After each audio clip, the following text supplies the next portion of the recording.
Mobility day. Yay! This is how we start. Yeah. Just like squealing at the camera.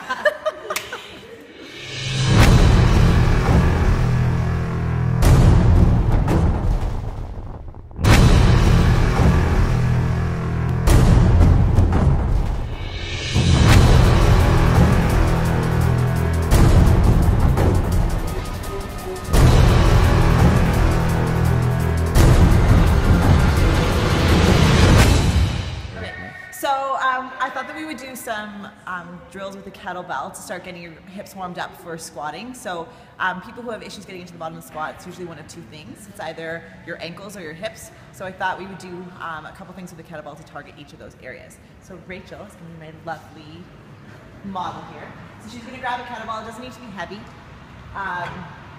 She's using a 25-pound kettlebell. She's going to hold it in like a goblet squat position.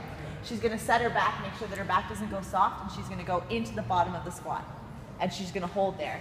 So she's going to try and push her knees out so that she's in good alignment with her kneecap over the toes, and she's going to relax there. So what that's going to do is it's going to open up her hips, get everything warmed up, and the kettlebell is actually counteracting her weight so that she's not losing balance. So this shouldn't be hard or challenging, is it? I could hang out here all day. Yeah. So that, just to hang out, open up the hips, you're going to drop the kettlebell. Stand up, shake out your legs. And then you're going to do it again. You're going to grab up into the kettlebell. You should feel that the second time, you're able to get a little bit lower right away. Yeah. And you can kind of sit into the bottom of that squat. Yeah. Good. So the next thing that you're going to do, you're going to drop the kettlebell. You're going to shift one knee down. You're going to come up.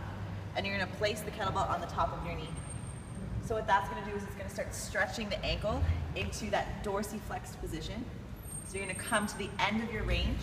So what people are going to want to do is this, because this is easier, but that's not the position you want to be in your squat. So you want to go into that knees over toes position, and you're going to push into that range. So if your heel is coming off the ground, that's you going too far.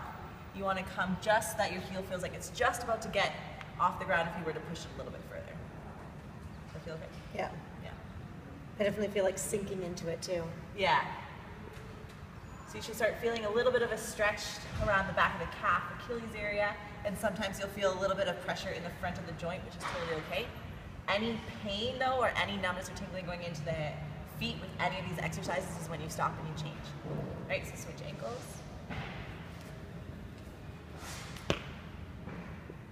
Same thing, knees tracking over the second toe, and you're trying not to let that knee cave in.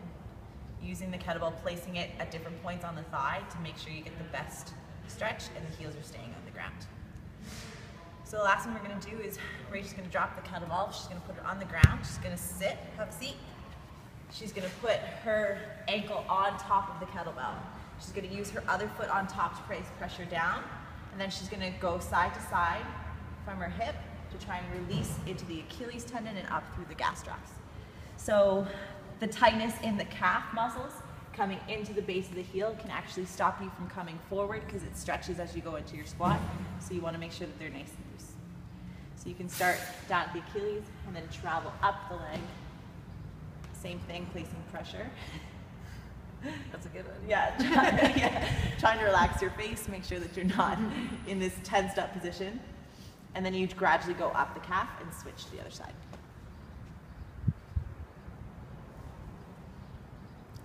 So those are 3 things. It takes about 2 to 3 minutes for each one. So within 10 minutes, you'll be ready to squat.